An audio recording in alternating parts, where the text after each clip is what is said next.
Joe, let's get into this. So, look, 2 semifinal games are upon us before the season wraps up here, and we've already broken down twice what we think of this game. Now it's time for us to come in here and pick our winners. Let's go to the first game here, but I got to admit, 117-40 is a damn good number. But you have a really damn good number. You're 109-48. So just throwing it out there, the both of us had a really, really, really good season here when it comes to pick'ems. Yes, I'm double checking. No, the math's correct there this time. Yeah, I finally fixed the math. Yes, we did pick very well, especially in our playoff brackets, which I think deserves a lot of praise. Like, we've only had a couple of picks wrong throughout this playoff stretch. I think I've been. Am I tripping here? I think I've been perfect so far, and you've only had 2 wrong, and that's why I've closed the gap a little bit. Yeah, and I kind of been a little bit lenient on some of these playoff picks because there's no way that you could come back. Are you trying to say you're trying to make me feel better? Is that what you're trying to say? No, I'm just saying I went for an underdog. Okay. All right. All right. I see how it is. There's no way you can catch me. I mean, there's a new winner in the clubhouse here. I'm going to take my victory lap. But in reference to the first game, Notre Dame, Penn State, Orange Bowl, Miami, Florida, I'm going with Penn State. You're going with Notre Dame here. Yeah, I'm again, I've said this before. I am sticking with my team. I'm going to continue to pick them. But this game is a very winnable matchup on either side, but for Notre Dame especially. I think that this presents a challenge for Penn State, knowing that James Franklin in these highly contested, tight situations has not always been successful. I think that Marcus Freeman showed the way that he coached, the way that he prepared his team against a Kirby Smart-led Georgia team, a situation that many would have expected that Marcus Freeman could have been in and over his head. Just like we lauded Dan Lanning for this year taking that step forward, Marcus Freeman took that step forward at the end of the year. I think that the edge for me between the two of them is for Marcus Freeman over James Franklin, and especially, though, just from a matchup standpoint, I think that Notre Dame's defense, especially their secondary, is too difficult of a matchup for Penn State trying to move the ball through the air. This is going to be low scoring. It's going to be both of these teams trying to run the football, trying to gain ground in any way possible by running the rock, but both are going to have problems throwing the ball. I give the edge to Notre Dame, knowing that Riley Leonard is the slightly better athlete and is going to be able to extend plays with his legs if his receivers are not getting open. So give me the Fighting Irish here. I've told you this. I said it last night. I'll say it again here just for everybody that's listening who said, well, Blake, it just, of course he picked Penn State.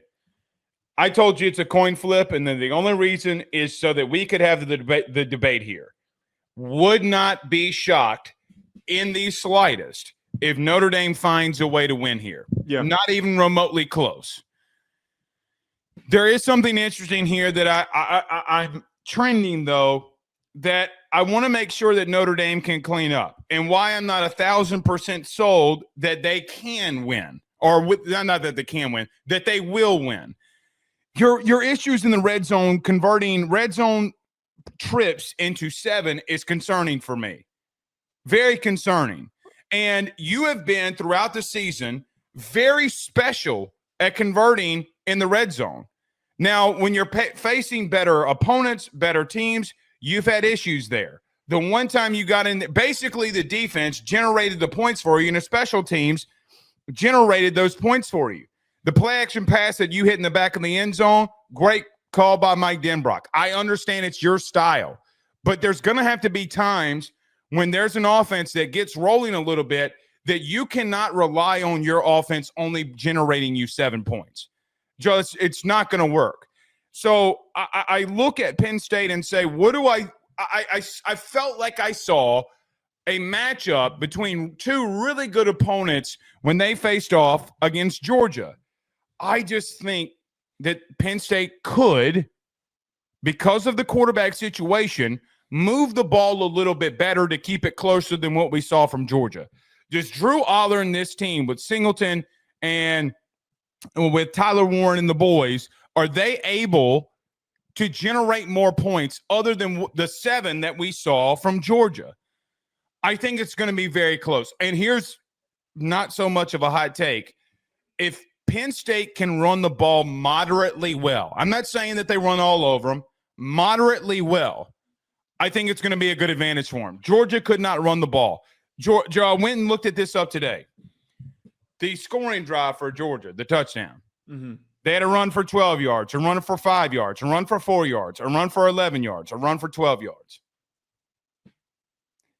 The reason that they scored a touchdown is because they found ways to run the football. I think that Penn State can find ways to run the ball, which will make this close. Here's my ultimate thought process on this. Whoever has the ball last is going to win it.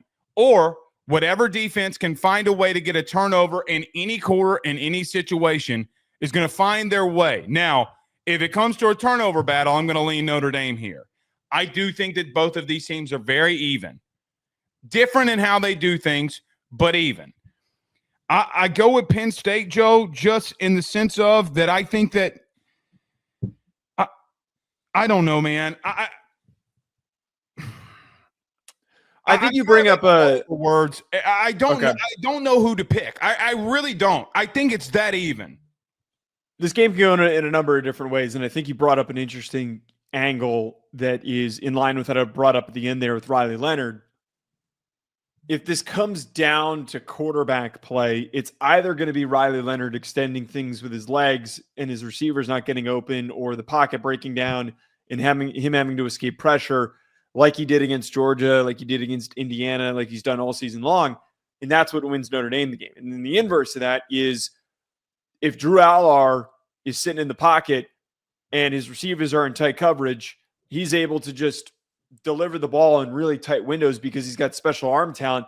If he steps up and plays to his potential, that's how Penn State wins. It's two completely different paths, but clear importance for both on quarterback play and overall performance from the both of them. That, I think, is what is going to be the hugest catalyst in this for the outcome.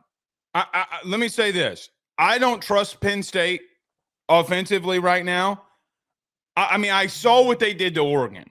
And I think Notre Dame is better than Oregon defensively, especially defending the run. Yeah. But it's not as if against Ohio State, Joe, when the game was on the line, that Drew Allar didn't make those really big throws.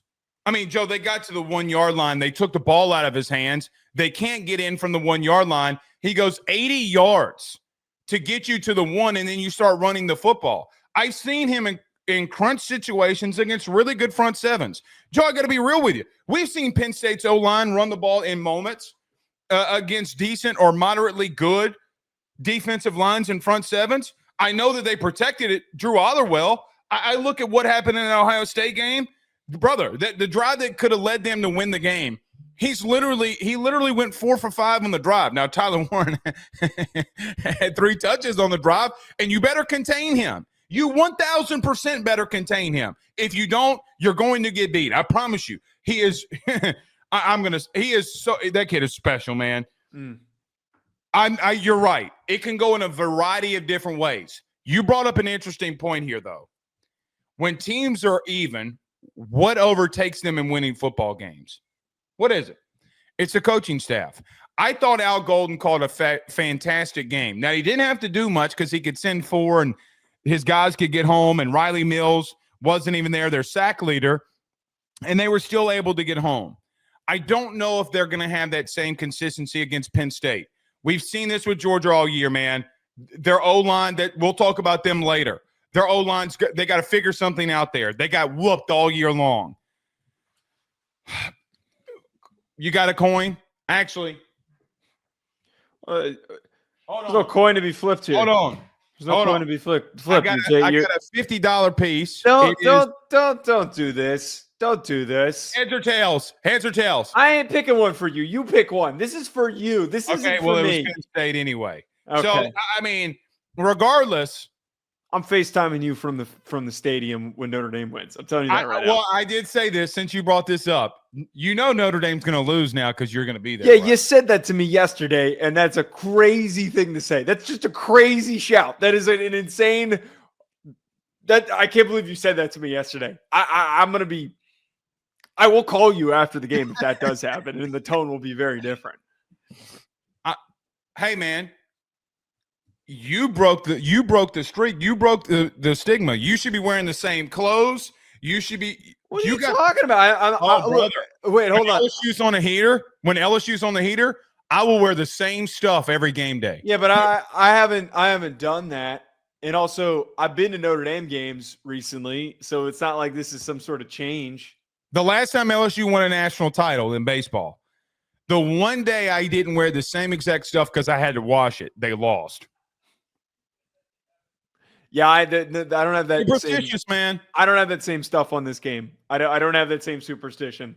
Thankfully, it doesn't really play into that way. I just think they're very evenly matched. Totally.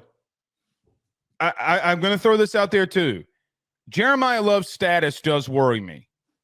He's going to be good. So the latest update that's come from that is Howard Cross and Jeremiah Love are good. The bigger thing with Jeremiah Love and his issues that they mentioned at the beginning of the broadcast, he had the flu against Indiana, and he was still getting over it at the very end, and he was having trouble breathing during the Georgia game. He came out with a knee injury. No, I know, but they felt like that he could have gone from what I understood, but they felt like that it didn't make sense at that point in the game because the game was in hand.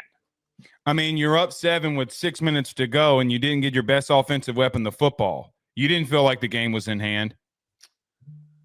Let me rephrase. They didn't think that it was necessary to bring him back into the game at that point.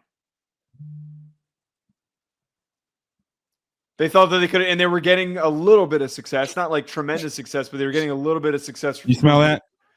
Dude, they won the freaking game by multiple scores. Don't give me this shit. Don't give me the like. What are you talking about? In fairness, they're up 7 with 5 minutes left to go at their own 5-yard line, and you got to get our 10-yard line. They got to get out of the red zone. You get what I'm trying to say here. Let's not act. Well, yes, but from my understanding, what I was told that he should be fine, and also what Marcus Freeman said during his press conference. We'll see. We shall see. There's another game here, Joe, that we need to talk about. Ohio State and Texas in the Cotton Bowl. Both of us going here with an Ohio State at least facing somebody. Neither one of us picking Texas here. Your reasons as to why you were picking Ohio State to go to a national title and beat Texas. Plain and simple, when was the last time that we've seen Texas play a complete game against a good opponent? Sure that we can pull up the game that they played against Florida or the way that they played against Arkansas. But when they played Georgia twice, when they played Clemson, and when they played Arizona State, teams with pulses and that were going to fight for 4 quarters, they fell asleep midway through those games, despite starting strong in all of those opportunities.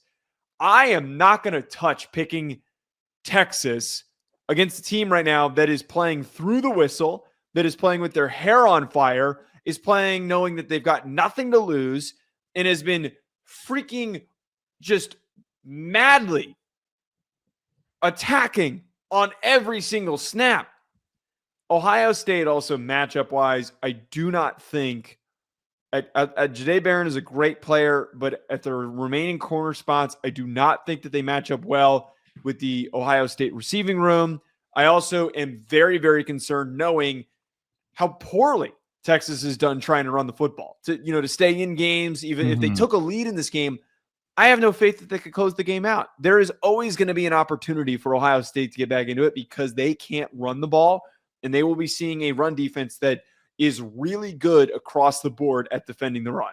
Just loaded with dudes that are great run defenders. So that, for me, overall, is a bad matchup for Texas, knowing positionally and also just general vibes of how these two teams are playing.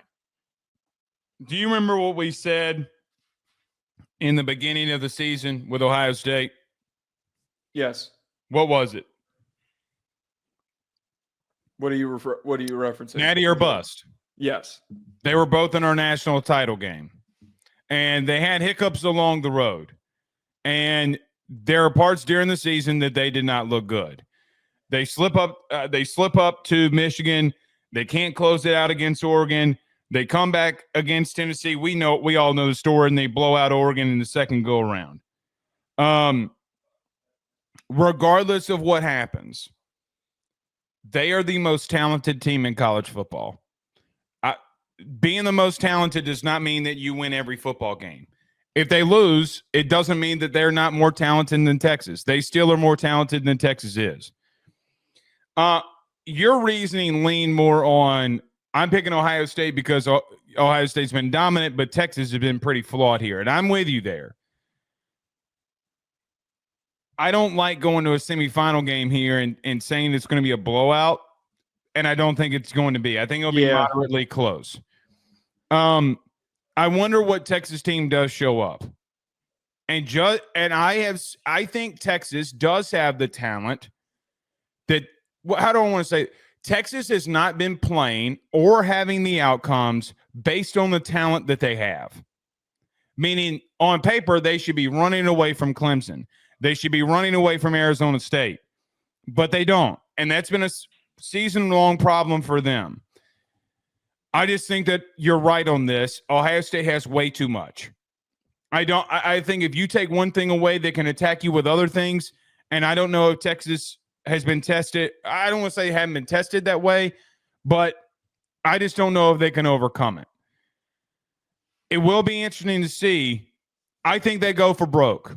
I think early in the game that they're going to go for broke. If they can keep it within a 7-point game at halftime, I think the confidence build will keep this game close the entirety. I'm going to go with Ohio State for one reason. Joe, I think Will Howard has been playing much differently since that Michigan game. I think the decision-making, the confidence, and I told you this after the Tennessee win, and I saw it again after they beat Oregon. I saw an entire team rally to the guy. Now, both of us played football.